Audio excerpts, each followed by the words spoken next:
Hi, everyone. Guess we'll get started now. My name is Matt Bowes, and I'm the general manager of New West Press. And welcome to the launch event for Five Moves of Doom. And thank you very much for coming out today. So with me today is AJ Devlin, author of Five Moves of Doom. We've also got Niall Howell, author of There Are Wolves Here Too, and JT Siemens, author of To Those Who Killed Me. We had a lot of mysteries and thrillers and whatever you would self-apply on all of these books this year. Actually, it's pretty crazy how many we put out. So yeah, it's definitely good that we're working with Whodunit Books because yeah, an exemplary year for mysteries. So we got Michael from Whodunit Books here. Before we begin, I'd like to acknowledge that the land that New West operates on is Treaty 6 territory, a traditional meeting ground and home for many indigenous peoples, including Cree, Saulteaux, Nistapi Blackfoot, Métis, and Nakota Sioux. A lot of time when we do the land recognition stuff, you wonder like, okay, well, what can I do with that? Like, it's been recognized, but like, is there anything I can learn about and try and help out more? And Caroline has put 2 links in the chat if you want to, in this sort of holiday giving season, if you want to help out people in your community, why not check out the Canadian Native Friendship Center here in Edmonton?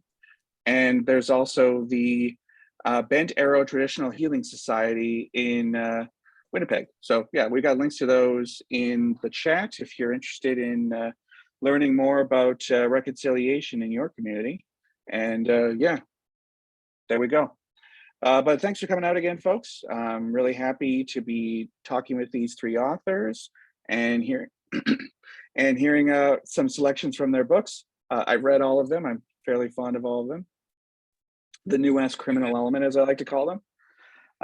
We don't have Derek Carew here, but he's the other sort of one of the 4 horsemen of crime. But yeah. Just it's always fun to do the launches for our more genre books. But I'm going to hand it over to Whodunit Bookstore right now, who could tell you how to purchase these fine books, should you be interested in grabbing a copy yourself after hearing the readings, or just in general. So take it away. Well, thank you so much.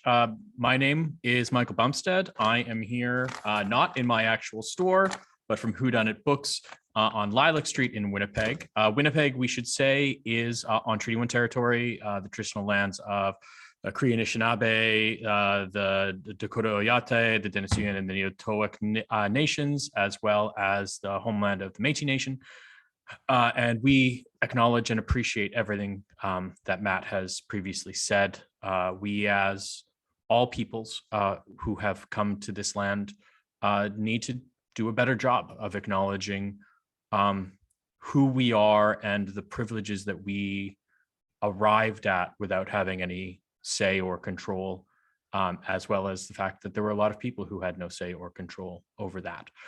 So thank you for that, Matt. We're really excited for this. Western Canadian crime fiction is always exciting to Western Canada's final crime fiction specialty bookstore, brick and mortar bookstore. And we are thrilled to have these authors and these books.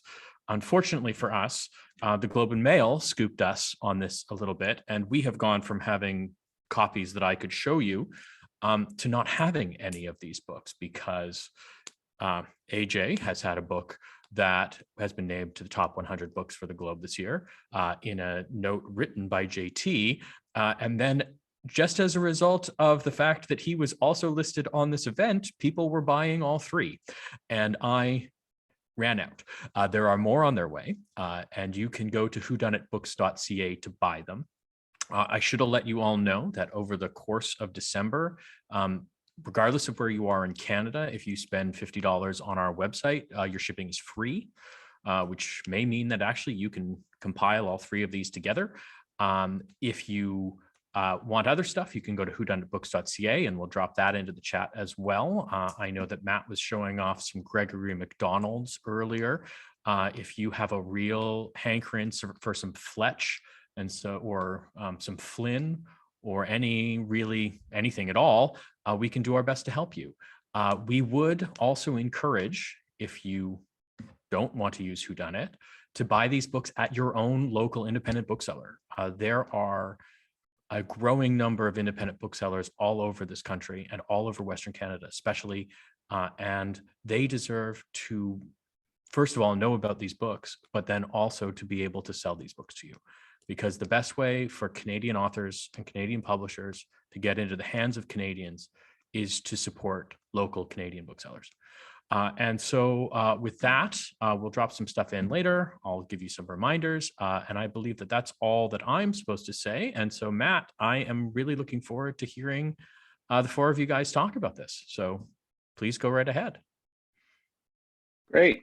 Yeah, just a little pre-chat before the meeting. We were talking about Fletch, and I think that we're in a bit of a crime renaissance at the moment. These three gentlemen, of course, for representing Vancouver, but like there is a definite scene happening there, and I encourage you all to get interested and learn about it yourself. I see Greg Rhinos here. He's got a mystery book coming out soon.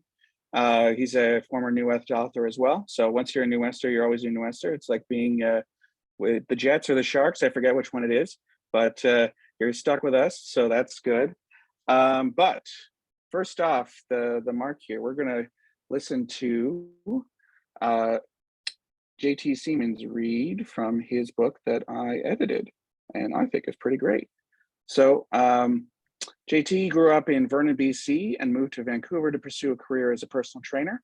Long-standing love of books and movies led him to study screenwriting and creative writing, and he's been published in Mystery Weekly, Down in the Dirt, CC&D, and Vancouver Magazine.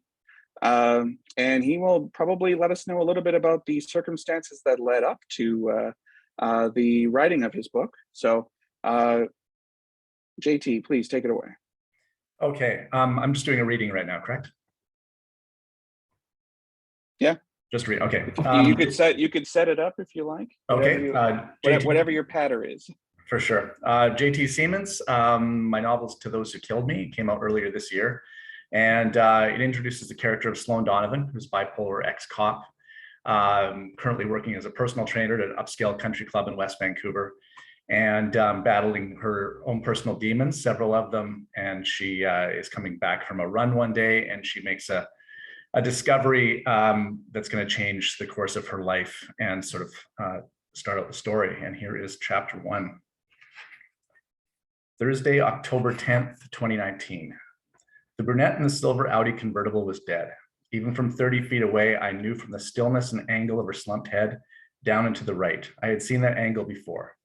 As I approached the rear of the vehicle, blood slammed through my neck and temples, my body still buzzing with endorphins from my 12-mile run up and down the hills of West Vancouver. As I came closer, I saw the small woven dream catcher hanging from the rearview mirror. My throat made a strangled sound as I stopped breathing. It was my friend Jerry's car, and she was in the driver's seat. Jerry, oh my God. I sprinted to the convertible, shouting her name as I reached in and shook her shoulders. Her head lolled further down and her skin was pale where normally it was olive. I pushed my fingers through her thick hair to check for a pulse that wasn't there. Bringing my face near hers, I couldn't feel any breath, though the smell of wine was strong. An open swell bottle sat in the center console. The clock's digital clock read 4:24 p.m. An unsealed white envelope and an iPhone sat on her lap. On the floor mat of the passenger side was an open bottle of prescription pills, some of which had spilled out. Zolpidem, sleeping pills. I pulled out my phone and called 911. My name is Sloan Donovan. I found a woman in her car who seems to have OD'd on sleeping pills. No vitals. Hillside Country Club, 930 Cross Creek Road, West Vancouver, end of the South Service Road. Yanking open the driver's door, I got my hands under her armpits and dragged her onto the road. Her phone clattered onto the gravel nearby. As I knelt to begin CPR, everything around me constricted, swirled, and blurred. The trees, the car, my friend on the road. A second later, reality came roaring back. Impossible. I'd spoken to her only a few days earlier. This was wrong, a waking nightmare, a sick joke. Interlacing my fingers together, I pumped her sternum. After 30 compressions, I tilted her head back, pinched her nose, lowered my lips to hers, and gave 2 breaths. Following 3 more cycles of CPR, I thought I saw her facial muscles twitch. Another cycle, one of her brown eyes was open. Partially open. 5 cycles, no response. Another cycle, nothing. In the polished chrome rim of the rear wheel, I caught a distorted reflection of myself, eyes wild, red ponytail bobbing up and down. In the branches of a hemlock above, a crow mocked me and flew off. Give up, it seemed to say. No.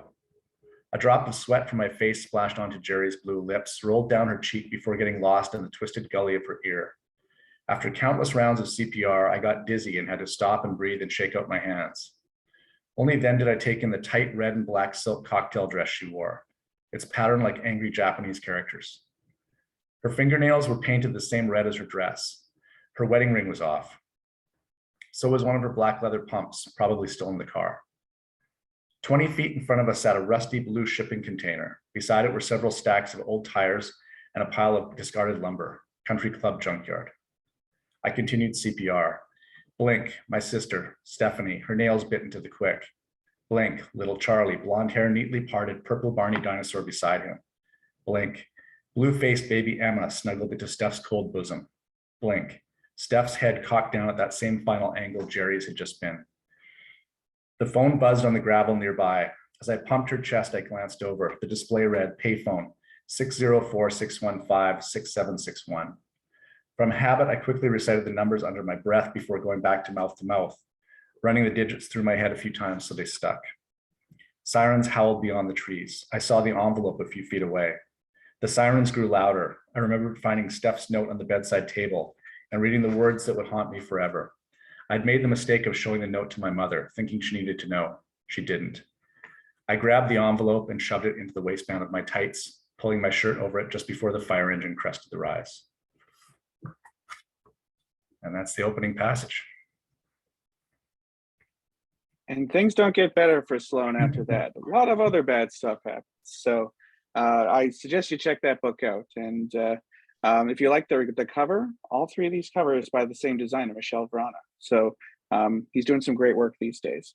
If you have any questions for our authors as they read, please pop them into the chat, and Carolina and I will notice them, and I'll ask them out to the authors afterwards. So yeah, don't chime in verbally, but if anything comes up and you want to know about process or anything like that, if you're an author yourself, you want to talk about that kind of stuff, yeah, just throw them in the chat and we'll have a little Q&A session afterwards. But before then, I'm going to introduce our second reader for tonight, Niall Howell. So Niall's second book with New West just came out. It's called There Are Wolves Here Too.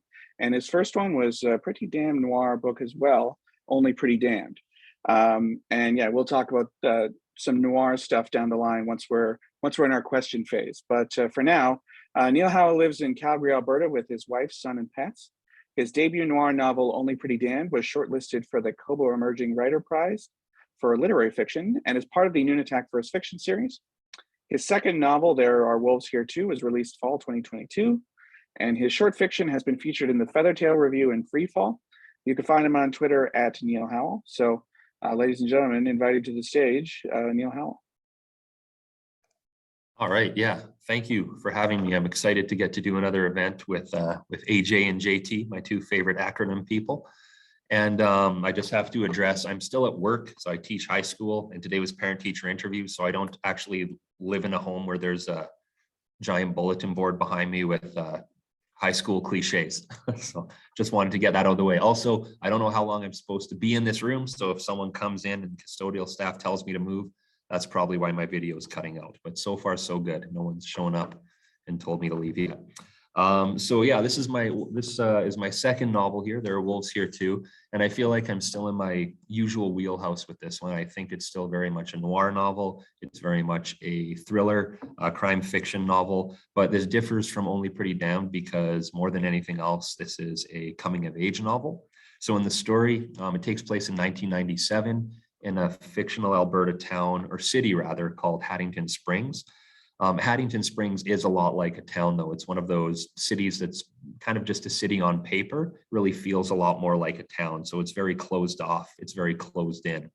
And we get the story from my protagonist, who is recalling his summer as a 13-year-old back in 1997. So a young boy named Robin, who is one of the last people to see his friend's little sister before she goes missing. And this young girl's disappearance sends a ripple effect through the rather tight-knit community of Haddington Springs. So neighbors become suspicious of one another, people become paranoid, and in trying to make sense of what went on, what happened, Robin and his two friends, Steph and Dylan, are forced to confront some pretty dark truths about their home, about the people closest to them, and also about themselves.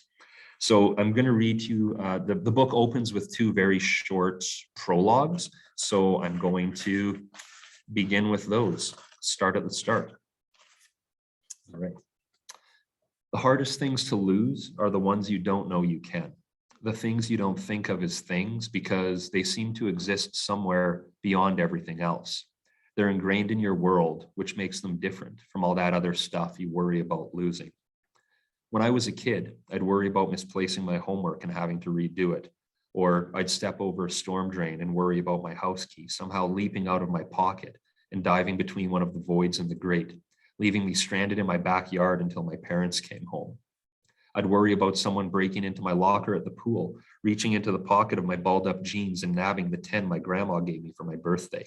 Don't spend it all in one place. Gone before I could spend any of it in any place. Before I'd lost anything real, that's what I'd worry about. Stuff. Things that, when you got right down to it, were pretty meaningless, pretty replaceable. But I'm older now, and I know better. I know that the hardest things to lose are the ones you get so used to having you don't even think about them. Like tap water. You twist the handle, water shushes out from the faucet and into your glass, and you don't spend 1 second thinking about how lucky you are to have it at all. It feels so natural that it doesn't even warrant thought. Time, feelings, people, they're like tap water. You get to thinking they're somehow permanent, but you can only believe that for so long, because part of growing up is realizing that everything can be taken away. It can all dry up and vanish overnight, and the next morning when you turn on the tap and you get that awful wheeze empty pipes make when they're trying too hard, you'll hate yourself for not being more grateful. Back when you had so much, you didn't even have to think about it. Yeah, I'm older now and I know better, and I realize that makes me lucky, because not everyone gets to be that. Older, I mean, not everyone gets to be older. Prologue. Haddington Springs' identity crisis began long before I was born. Confusion started the moment ground broke was the often invoked expression, usually by seniors or teachers at the beginning of a lesson on local government. On paper, it was a city. We had our own police force and we had a transit system. Both were very modest. Transit was 6 bus routes and no fancy sea trains like the ones that zipped passengers around Calgary like tokens on a snakes and ladders board. But they existed, and that counted for a couple of ticks in the city column. We also had a rec center, a big-ass mall with a big-ass movie theater in it, and our own TV station, HG3. We only ever watched the local news. The rest was fluffy community junk and cheap ads, but we had it, so homegrown Napoleons who kept score would take it. Tick, tick, tick, tick. We were a city. But to outsiders, Haddington Springs was a town. We had our one Boston pizza, and it was general consensus that if you slung pizzas there for more than 6 months, you'd be a local lifer. You'd either be pregnant or impregnate someone before your 20th birthday. Other ticks in the town column included the fact that no parking meters were to be found in Haddington Springs, even on Main Street, and that our local mascot, a cowboy named Haddington Henry, was memorialized not only in bronze, but also on the gym clothes of all the students at Haddington Springs Public High School. And if you drove to the east edge of the city at night, you could just see the bright lights of Calgary glinting in the distance. They were beautiful and glamorous by comparison, and they were just grand enough to make you feel tiny. We were our own little asteroid floating somewhere just shy of the gravitational grasp of something much bigger. More than anything, though, I think Haddington Springs felt like a town. And the feeling wasn't because of a lone Boston pizza or a lack of parking meters. That feeling came from elsewhere. Part of it might have had to do with the way everyone seemed connected somehow, bound together by sticky little threads. Like a spider's web, there were times you only saw the threads when the light hit them from the right angle. But there were also those times they couldn't be ignored, when you'd feel a strong tug from someone wiggling around on the other side of the mesh, and their vibration somehow became a part of your own. It wasn't quite the case that everyone knew everyone, but it's fair to say that most people knew of most people, by sight at least. You couldn't go anywhere without seeing a familiar face, not necessarily someone you knew well enough to talk to, but at the very least, it'd be a recurring background extra in the movie of your life. This interconnectedness made the city feel not just closed off, it made it feel closed in. Even though there was no shortage of open space, Haddington Springs felt constricting. And I don't think it ever felt more constricting, more suffocating than August of 1997, the summer that little Catherine Hillerman went missing near the ravine. It sure felt like a small town then. Right, and that's all I will read for tonight. Great. You didn't even get busted by the janitor. So yeah. Fantastic. So last but not least, oh, thank you, Marjorie. Last but not least, we've got AJ Devlin here with his third book in the Hammerhead Jed series called 5 Moves of Doom. So I'm just pulling up the bio here. There we go. So yeah, these are really fun books and I like them a lot. AJ grew up in Greater Vancouver before moving to Southern California, where he earned a Bachelor of Fine Arts in Screenwriting from Chapman University and a Master's in Screenwriting from the American Film Institute. After working as a screenwriter in Hollywood, he moved back home to Port Moody, BC, where he now lives with his wife and 2 children. So Cobra Clutch, the first book in the series, was released spring 2018 and was nominated for a Lefty Award for Best Debut Mystery and won the 2019 Crime Writers of Canada Arthur Ellis Award for Best First Novel. They changed the name of that, I think. It's best, yeah, there's no names anymore, but something like that. Award of Excellence. Award of Excellence, yes, of course. And Rolling Thunder was released in 2020, featured in the Vancouver Sun, The Province, the Globe and Mail, Kirkus Reviews, Library Journal, and CBC The Next Chapter. That's amazing publicity. You can't buy that. Anyway, the 5 Moves of Doom is released now. So I'm going to let AJ tell you all about it. Thank you. Thank you, Matt. Thank you, Michael. This is really cool. Thank you to JT and Neil for being on board with this. This is the 3rd or 4th event we've done together, which is really cool. And thank you to Team New West. Man, there's so many other authors here today. It's so cool. I could literally just listen to everybody read. There's D.B. Carew, there's Randy Nichols Schroeder, there's Francis Peck. It's crazy. So this is kind of cool to see familiar faces. Yeah, so 5 Moves of Doom. This is book 3 in the Hammerhead Jed Pro Wrestler PI Mystery Comedy Series, and this one, each of these books kind of takes this Pro Wrestler PI into these different sort of unique subcultures and athletic subcultures. And one of them, the first book is sort of independent wrestling. Second book's women's flat track roller derby, and then the third book is mixed martial arts, but it's more sort of the origins of the sport. So it's more of the grassroots of MMA. So I'm going to read the prologue from 5 Moves of Doom. I've never written a prologue before, and it's I've never gone non-linear in my books before. But because of my my brilliant editor Merrill, who's here tonight, he gave me some advice, which was great, and he suggested in order to raise the stakes that we sort of have a prologue, and then so this is something that happens to kick the book off, and then we jump back. Then when the book after the prologue, we jump back 6 weeks.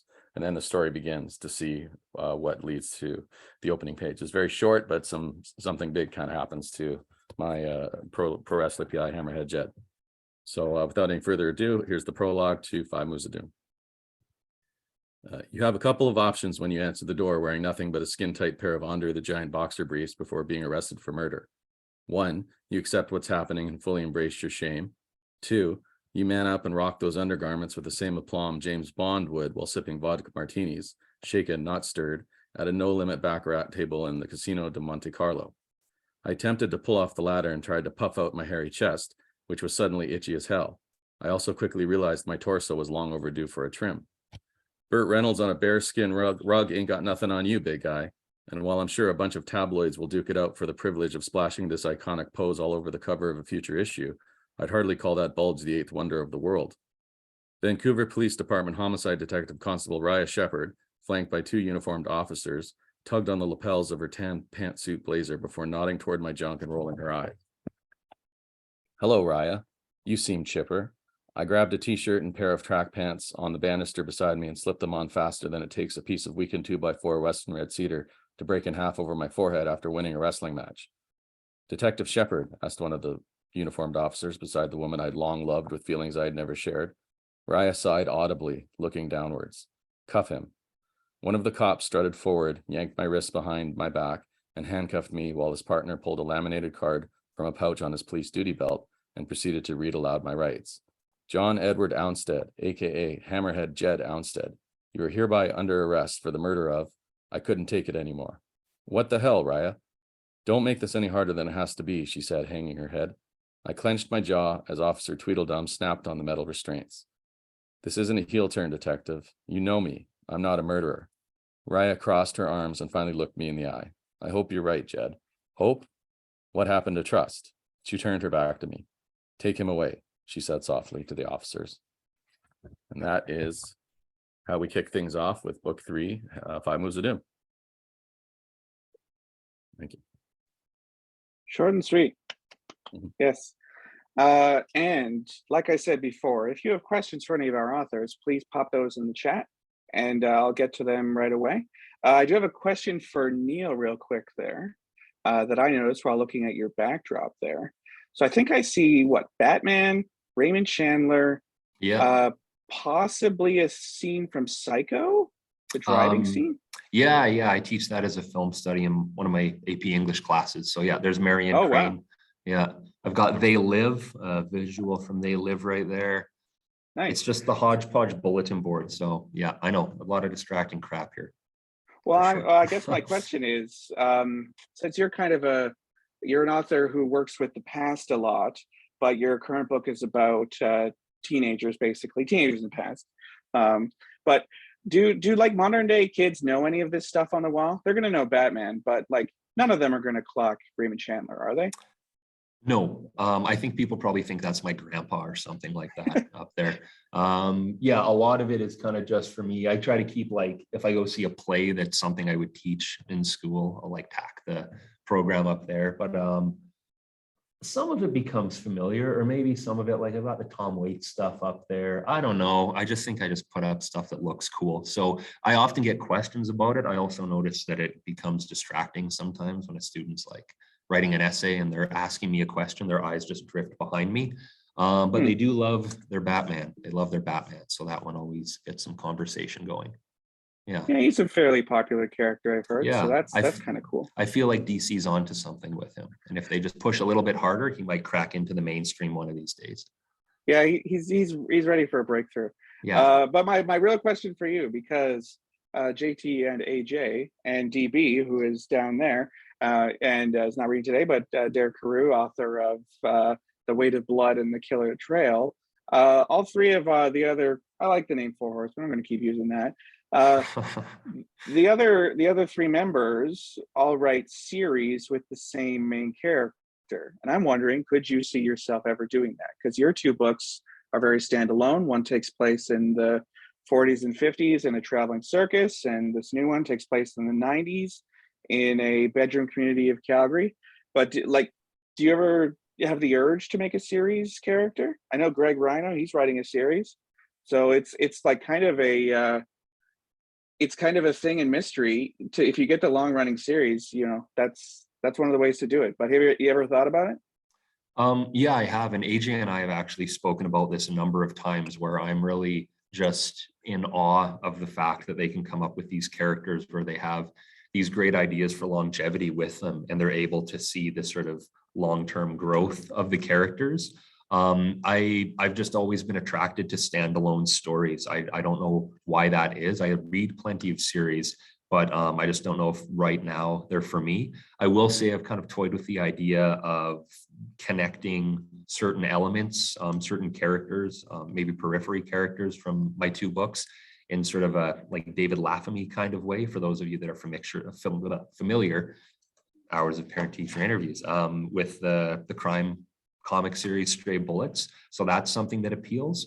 But for right now, I feel like I'm kind of just a standalone guy, and that just feels like something that is my forte. But I'm blown away by the fact that these guys can all do it. Yeah.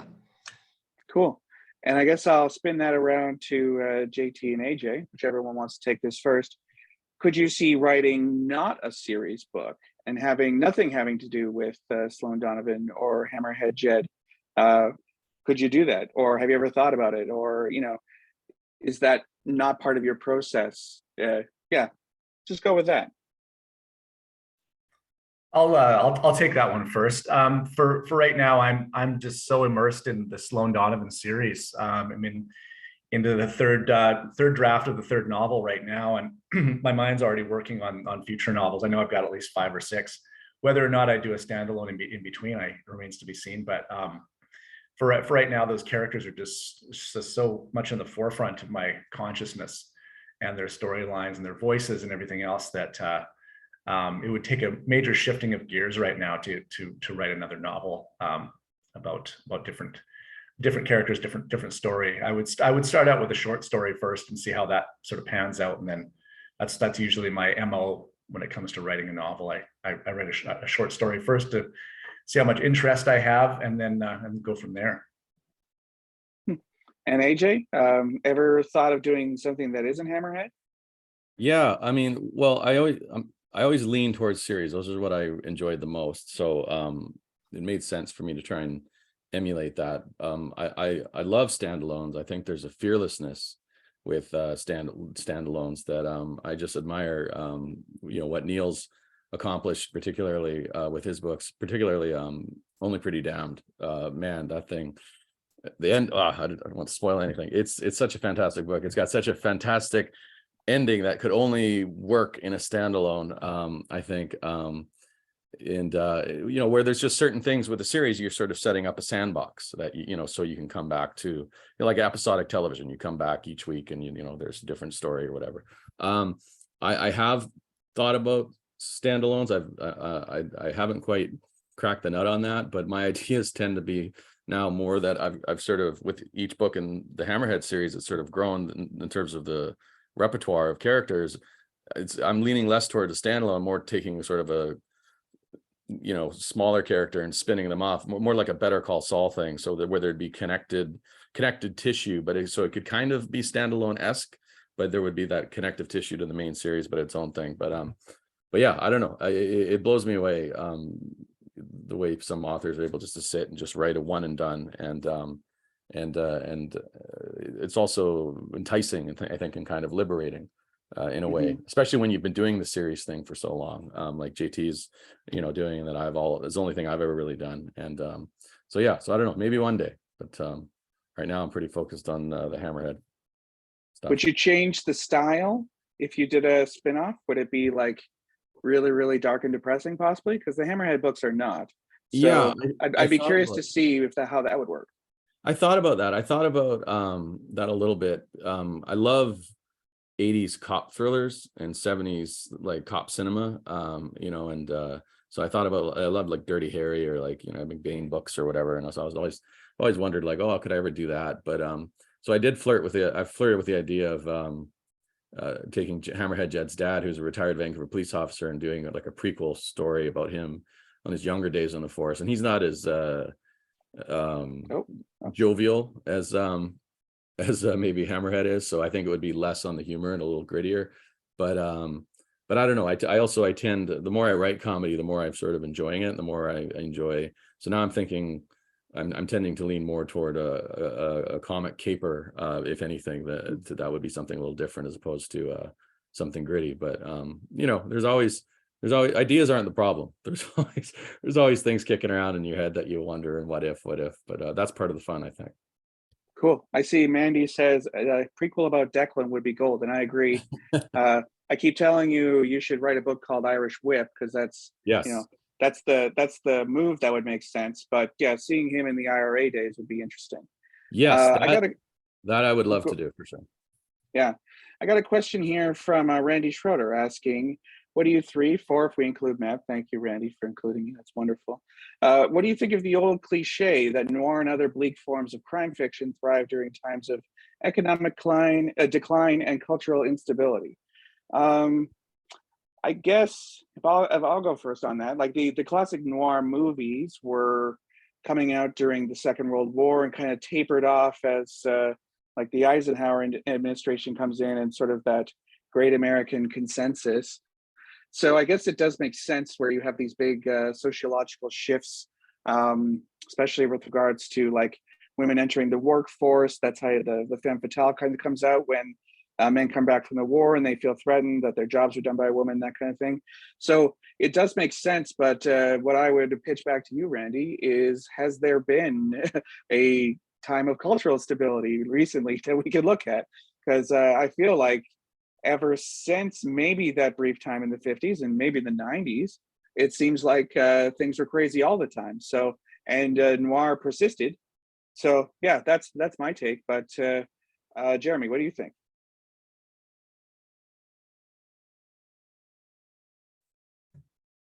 Well, I'm really in tune with the strong sense of desperation that's existing in Vancouver right now. Economic desperation, increasing homelessness, drug addiction, mental illness, and all those things. I really, living downtown Vancouver, it's around me all the time, and it's a huge factor in the series on all levels. At the time of the writing of the book, I was actually working at a country club, a lot like the fictional one in the book.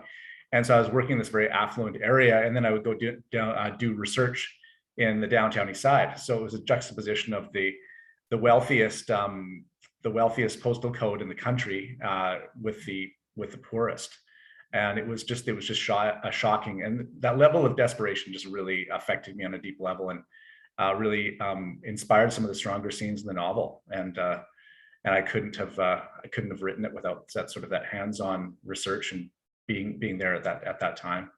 So yeah. And Neil, so your books are set in like the classic 90s period, the classic noir period of the 40s, and then the 1990s, which is sort of like the second neo-noir revival was happening around then, culminating in Wild Things, obviously the best neo-noir film. But what do you think that mystery fiction is uniquely suited to like taking the pulse of the times, or what's your take?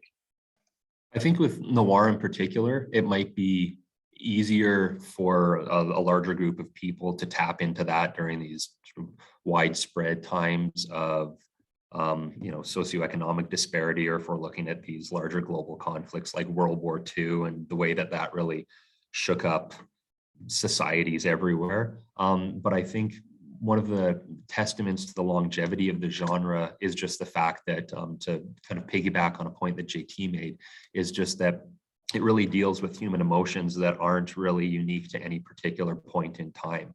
Like, find me a time where people haven't grappled with desperation, greed, entitlement, and all these other sort of less pleasant or debased emotions that tend to be the cornerstone of noir. I mean, that's something that's just always been a part of the human condition.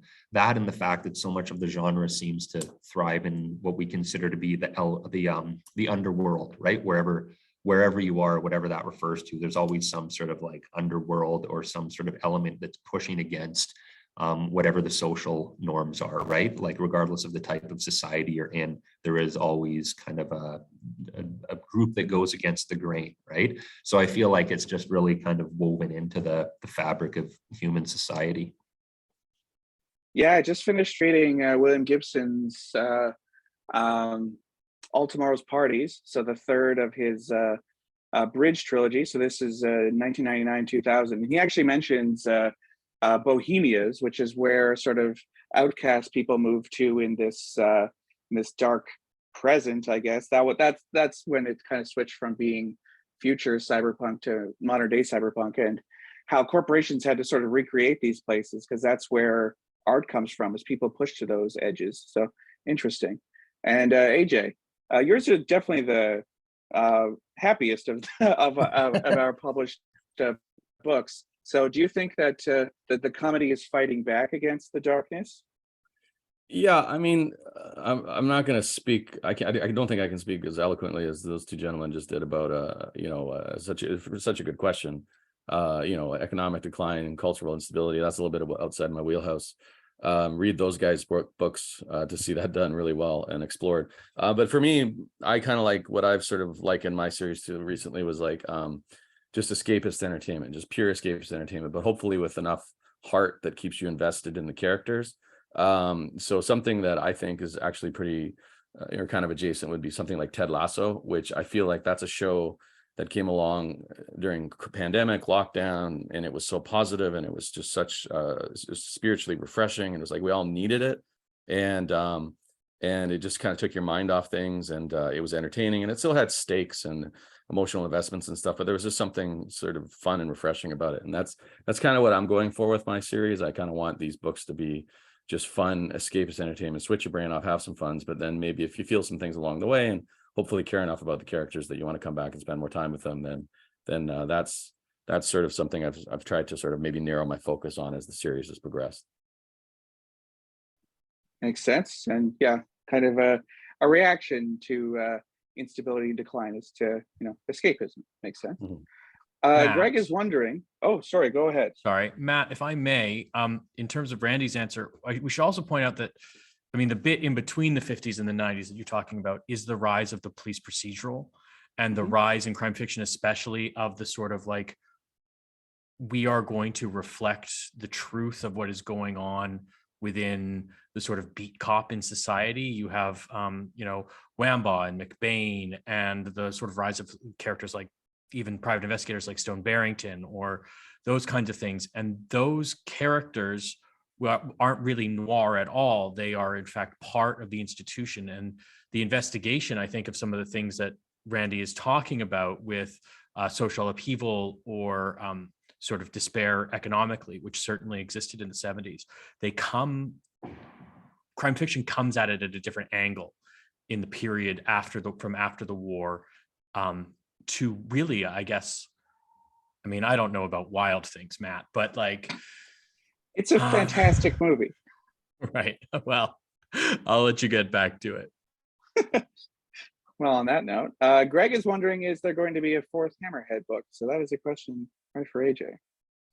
Yes. Well, I mean, I'm working on it right now. And it's I was so focused on sort of the trilogy, and then, well, I call it trilogy. It's a series, but there's something about these first three books where they all take place. The first book and the third book take place over the course of 1 year, his first year as a private investigator. So it's sort of a tighter grouping of the series. And what's exciting about working on the fourth one is that he's that sort of initial series of stories has been told, and it's sort of picking up down the line. And then there's without giving it away, there's some events and things that happen in the threequel and Five Moons of Doom that feel like they need to be addressed and explored. But no, Greg, I completely missed Greg Rhinos here. This author to those that he called giant right here. This guy's awesome, and he's got new books coming out, and it's so cool to see him. We never see each other because he's back east. And to those who seem giant, sorry. And yeah, that's so cool to see. Greg, how you doing, buddy? He's got some good stuff in the pipeline, so keep your eyes out for him. Cool. Yeah, we got a couple more questions, but something coming out of what just Michael just said, I'm wondering. So all four of our crime authors here today write PIs. They do not write institutional author. Well, okay, Neil, yeah, I guess you could call Robin a amateur PI, maybe an Encyclopedia Brown type, a hardy boy maybe, but he's definitely interested in peeling back the layers. But could you guys see yourselves writing someone who works for the police? I mean, Sloane was a cop, but she isn't anymore. But could you see yourself working in the Ed McBain mode or something like that? Whoever wants it, go ahead. I'll launch in with that one. I think I chose to make Sloane an ex-cop because I wanted her to have a background and be a legitimate law enforcement mentality.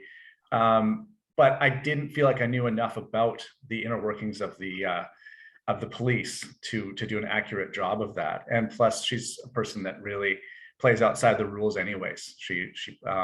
So it would create major problems if she was still a cop with some of the things that she gets away with in this novel. So I like the fact that she's able to. A PI gives a tremendous amount of freedom that working within for the RCMP or the Vancouver Police Department would not allow for. That's why you do the James Elroy style cop who just doesn't pay attention to the rules and is a complete monster. Those are my favorite ones. Yeah. Yeah, I gotta agree with Neil or JT there for sure. It provides you a freedom as a storyteller, to not have to get bogged down. And I've been fortunate enough that my neighbor, he's a retired Vancouver police officer, he's advised and consulted on all my books, which is great. But you know, the amount of research and just the protocols to tell it from a, you know, police officer's point of view, that's a great deal of work, whereas you can kind of get away with it. And even somebody like Michael Connolly, who's, you know, sort of the gold standard with Harry Bosch series, he's his series, he's even had times where he's taken Bosch out of the department and had him work as a PI just to have more liberties with him creatively and to tell a story. So yeah, it definitely is easier, I think. But that being said, there's nothing like a great cop story that gets it all right. And it's just in order to do it justice, it's you know, it's a significant amount of work, I think. Yeah, Neil, any thoughts? Yeah, I think I'm just mainly interested in staying outside of the system. I like AJ. I love a lot of police cinema and a lot of great stuff in the 80s. I love a good cop story. Matt, you and I have talked about James Ellroy so much, but I think I'm just more interested in the element that exists outside of the institution. That being said, I think there'd be a lot of it could be a lot of fun to write a sort of Ellroy-esque police story, but it would have to be someone on a serious downward spiral. Just a real winner, hey? Yeah. I'm just looking at my bookshelf, and 6-4 by Hideo Yokoyama. This is a really interesting look at cops in Japan, because the main character is actually the PR for the cops. So it's the person who gets trotted out when they screw up. And it's essentially like the different wings of the police department. They're not even working on the crime. They're just covering their own asses and like getting this guy to tell the media. So that, like, there's a lot of interesting things you could do with cops, but I agree. I prefer PIs myself. I got a question from Francis here for all three of you. Have you ever been tied up in plot knots and you realize you have to go back and redo things in your story? So you ever got lost in the plot? AJ, what do you think? I mean, I think, yes, all the writers, I think, to a certain degree get caught up with plot and issues, for sure. I'm a very structure oriented writer. That's how I was trained by my professor. So if anything, I over structure. I structure too much, but there, you know, so there are things that I'll go back and I'll toss out and I'll add things sort of on the fly. Sometimes you might have something that looks right and then realize it's not working, and you kind of need to eject it and adjust and adapt. But yeah, I mean, I think I can't think of off the top of my head anything like huge, like where I've had to toss out, you know, tens of, you know, or dozens and dozens of pages, or, you know, tens of thousands of words or something, thankfully. But yeah, I know it does happen. But I definitely need a GPS or a roadmap before I'm comfortable enough to start putting you know, words on the paper. Interesting. Neil? Yeah, this is another thing AJ and I have chatted about, and it's in a sort of just like I'm always curious picking his brain about it, because I think we have very different processes. I don't really plan a lot. I usually have an idea about a time period and a tone that I'd like to create, and I have maybe the most vague notion of where I would like to end up. But otherwise, I kind of just go for it, which means that the editing process is really an uphill battle for me. So I often overwrite, and then it's really a matter of just sort of like connecting everything as I go along. And I think in terms of trying to be productive and in trying to just finish a project, which I know for especially people who are sort of new to writing novels, just finishing a piece is the most difficult part. That's something I really had to force myself to do, is to know that there's these threads that I have to figure out and try to untangle and make sense of, but that I have to see the thing through to the end, and then have this sort of larger vision of what it is, but then go back to square one and do a lot of tailoring from there. So it's the classic plotter versus pantser. Yeah. I got a plotter for AJ. Neil's a pantser. Serious pantser. JT, I'm going to guess. I think JT's going from the screenwriting mode as well. So I think you have a lot of scenes planned out, and then you do the interstitials, right? What's your move? Well, so far I've developed into a real plotter. However, the plotting, the outlining and all that, it didn't serve me all that well in the third novel. and I ended up with a very contrived and pat sort of third act. So when I get to the fourth one, I'm actually going to pants it, and I'm gonna discard the outline. I'll have plenty of notes and things. Like, I want to have some fun with it, and just go on an adventure. That said, the first draft of To Those Who Killed Me, I wrote in a 3-month frenzy with no outline, and I knew I had a strong beginning. It's much the same as it is today, and the ending was very similar. And I wrote it in about 3 months. Didn't tell anybody I was writing it. It was a risk, and it had, I think, a strong beginning, a strong end, and then there's that muddle in the middle. The second act was a real mess. How I linked everything up was very confusing, even to me. It was very convoluted. There was subplots that got completely left behind. So when I went to a workshop taught by William Deverell, and he took a look at it, and he said, you've got something here, but it's a real mess. I would strongly advise you go back to the beginning, outline it all, and then start over. And I really didn't want to do that, but I'm glad I took his advice, and I did. And then I became an outliner. It served me really well for the first 2 novels, and then not so well for the third one. So I'm gonna do a little experiment with number 4. Cool. Haven't even seen that third one yet, but we'll talk about that later. Second one coming out in 2024, though, so keep an eye out for that.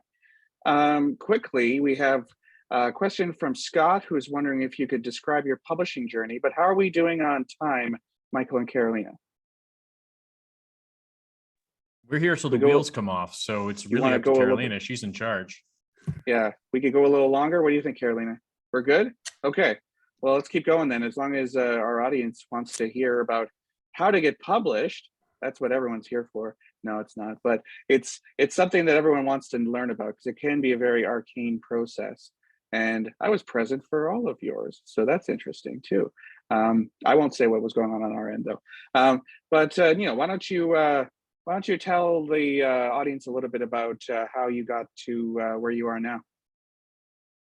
Yeah, so prior to writing Only Pretty Damned, my first book, I'd had a couple of short stories published and felt I was ready to tackle a novel. So after writing it over the course of, I feel like it was about 2 years on and off, with a pretty rigorous schedule at the time because I was still in university, I sent it off to a few publishers, New West actually at the time being what I thought for me was a little bit of a long shot. I had a handful of New West books at home and loved them. So just being someone who was trying to get their foot in the door, I was really intimidated even sending it off. It was sort of like well, their submissions are open, I might as well take a crack at it sort of thing. And then after waiting quite a while, I got like 1 or 2 rejections from another publisher, and a couple of those were the sort of rejections that really, they kind of light the fire underneath you in the best way possible, where it's sort of like, oh, they didn't totally hate it, but they couldn't do it for some sort of a practical reason.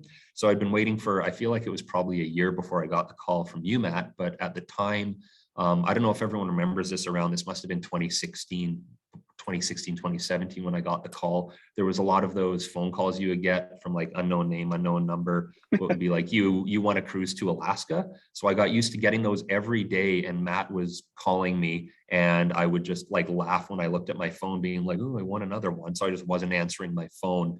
And then I remember going home one day after work and then checking my email, and Matt just saying like, hey, we've been trying to get in touch with you.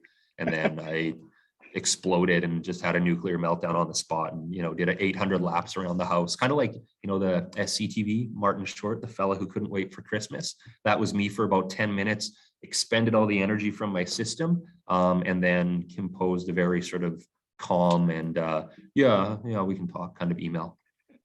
Well, you seem pretty chill on the phone, so good job. It's my demeanor. JT, can you do it quick? We only got 5 minutes for everybody. For sure. So To Those Who Killed Me, it used to be had a different title once upon a time. It was Better the Devil You Know, and it was actually nominated for the Crime Writers of Canada. Then it was called the Arthur Ellis Award in 2016. So I'm stubborn. This novel's been around for a while. I thought by being nominated, I didn't win that year, but I thought by being nominated, it was going to open all kinds of doors. I thought I'd be published pronto. That didn't happen. And so, many revisions later, and I was working on short stories and other things, still trying to get that, get somebody to find a home, whether get an agent or a publishing house or what have you. And I did not have a lot of luck with that. I didn't have a lot of contacts either. So it wasn't until 2019, I believe it was 2019, I started hanging out at the bars, and I met AJ and a bunch of other writers. And AJ he definitely nudged some doors open for me, and urged me to submit to New West, and I did. I sent the manuscript in there, and it was actually just as the pandemic was just starting to rage. I think everybody's in a really dark place. 2020, late April, I believe, and I was pretty gloomy at that time. And I got a message from Matt. I can't remember if he called me or left a message first, but it was a real high point in that month. I think we were in full lockdown at that time, and it was letting me know that they were ready to sign me, and that was definitely the high point of the pandemic for me. So put a smile on my face for sure. Glad to help. And AJ, why don't you finish her off here, telling the story of how we met. Yeah, well, you don't forget your first call from Matt Bowes. It's something that I think a lot of us can recall in vivid detail. But no, it's so exciting. I mean, you work hard on something, you put yourself out there, and you don't know. But I'd heard from a few people, including Deborah Purdy Kong, who's a Port Moody-based crime writer, who suggested New West. And then when you actually submit, it's helpful to read the websites, read the submission protocol. Every place is different, agents are different. New West always stuck out as something special for me, just because I love that the one of their things was a focus on Western Canadian authors, Western Canadian stories. And I was like, with this series, the wrestling and then Western Canadian professional wrestling, it always felt like it needed to be in Vancouver, felt like a good fit. And I wanted to write, I've only felt comfortable writing cities I've lived in, which was Los Angeles, Vancouver. I wanted to write Vancouver. And so I just had a feeling like, oh, I think maybe they might see something here. And it worked out. And you just gotta roll the dice and hope for the best. And but I think you pour yourself into it, and sooner or later somebody's going to see the value in your work, and then just hope for the best, and most importantly, listen to the people who do this professionally. That's the key, because they will make your work so much better. Like AJ said, look at the website for the publisher and see what sort of stuff they look for, and if your book's kind of like theirs, because that actually helps a lot. We get 400 submissions a year, and if something's like, oh yeah, that kind of reminds me of something we could work with, that is a big help. And like JT mentioned, go to events. It's a bit easier to do now, but going to Noir at the Bar, going to people's launches like you are today, so congratulations. Going and meeting people here and letting us put a face to a name is really helpful. Yeah, that's all the secrets I'm willing to divulge at this moment. But I'm going to throw it back to Michael at Whodunit to carry us off. That's me. Hi, thank you again. This has been great. As I said, we have been so happy to be able to host this event. We are so happy that there is a real exciting explosion of Western Canadian crime fiction, and that New West is at the front of it. We will hopefully soon have all of these books back in stock. Matt, in fact, has suggested to me that he might send me an illicit box of some of these things if I need them quickly enough. We would just like to say thank you, and have a safe and happy holiday. Support your independent bookseller. If it's not us, that's cool. We understand that everybody has a favorite spot, whether it's in Calgary or Vancouver or, I don't know, Poughkeepsie. I don't know where you all are from. Just be safe when you go and buy your books, and don't do it from a Rainforest associated online retailer. We would say also not maybe from some uninventively named bookstores, but that's really up to you. I mean, how you spend your money, as long as you're spending it independent, we're totally happy with that. So we are, again, Whodunit Bookshop. We're in Winnipeg. We are pretty full service. We've thrown some links in the chat, including you can see our web store, and you can see what our books of the year are and all of these kinds of things. And you can reach out to us and be helpful. We are not good at getting you published. You should not talk to me about getting your book out, because I sell them, I don't publish them. So talk to Matt, or talk to AJ at the bar, or I don't know, maybe you can go to a parent teacher conference with Neil and you can get it in, or you know, get a fitness session with JT. I'm sure any of those things are better ways to get a book published than talking to me about it. So have a safe journey home to those of you who are not in your homes. If you're not at your home, where are you? Because we're on a Zoom, so that's where exactly you should be. So I guess I'm going to throw it back to Matt to say one more good night, and good night from us at Whodunit. And thank you again, all three of you, for joining us this evening. Yeah, thanks everyone. Oh, I'm spotlighted now. Yeah, thanks for coming out. The links are in the chat, which will not be saved, but click on them very quickly, and you can go secure copies, which will be sent to your house forthwith from Whodunit or your local independent bookstore. Your local independent bookstore is part of the creative economy of your city, and it is integral that you buy books there, or even get them ordered into your library too. That's a great way to support your local authors, and if you're an author yourself, it's a great way to keep that ecology going so that you yourself can take part in it as well. So yeah, like Michael said, please support local bookstores and support local publishers like us. We always appreciate it. Your friendly local book publisher. But thanks again for coming out. Thank you, JT, Neil, and AJ, for your thoughts and your horrible, terrifying words where people get murdered all the time and lots of bad stuff happens. It's definitely a lot more cheerful than going outside in -42 like it is now here in Edmonton. So I will gladly stay at home for something like this. And thanks again, everybody. And thanks for coming out for a Zoom launch. It kind of feels retro now doing it. We did them so much 2 years ago, and it's nice to see him again. So thanks again.